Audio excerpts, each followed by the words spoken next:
Did you know that the police are allowed to search your garbage? Shocking, right? Although most of our personal possessions require a search warrant to be searched, garbage cans are exempt from this Fourth Amendment right. Why is this? Well, today, Alex and I will be discussing and elaborating on why this is. Join us on the Supreme Court case that decided this. California v. Greenwood.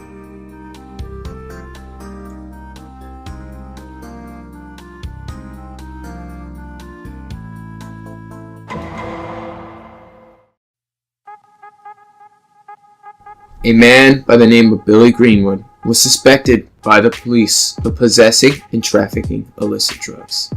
Due to these suspicions, the police attempted to obtain a search warrant, but they were not granted one because they did not have any sufficient evidence or probable cause.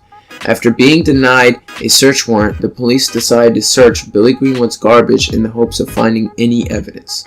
The police did manage to find evidence of narcotics use in Greenwood's garbage, allowing the police to acquire a warrant. Using this warrant, the police searched his property, found illegal drugs, arrested Greenwood, and charged him with narcotics possession, a felony.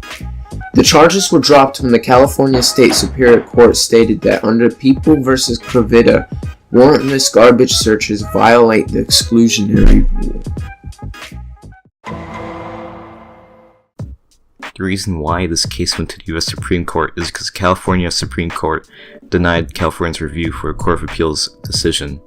They were granted certiorari, which is basically when a higher court of law reviews the decision of a lower court. In this case, the US Supreme Court reviewed the judgment of the California Appeals Court instead of the California Supreme Court reviewing the case.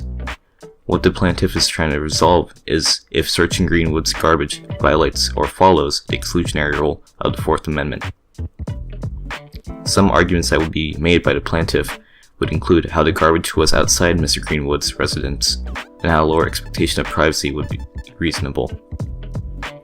These arguments would be used in the US Supreme Court hearing, where the Supreme Court will decide if searching Greenwood's garbage is either legal or illegal.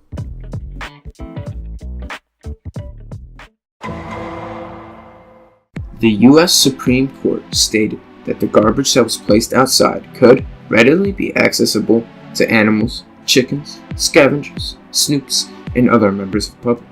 Essentially anyone could and can have access to the garbage at any given time. The US Supreme Court also believed that the police cannot ignore any criminal activity that can be seen by any member of the public. This also states that anyone and everyone can observe what is occurring in public and that the police cannot turn a blind eye towards the public. The Supreme Court's 6-2 decision was that the police did not violate the Fourth Amendment, as the garbage placed outside of your property is public and is therefore not protected by the Fourth Amendment. The California v. Greenwood case is an example of many cases that depict changes, interpretations, or additions to the Fourth Amendment. While this case may not really add or change anything in the Fourth Amendment outright, like Mapp v. Ohio, it does show how the cases are interpreted in the US Supreme Court. Cases can always overturn older cases, and it happens here, when People v. Crevita is overturned somewhat. Interpretations of laws change all the time, but more importantly, don't leave any drugs in your garbage as you can get caught and or prosecuted for it. Stay in school, don't do drugs.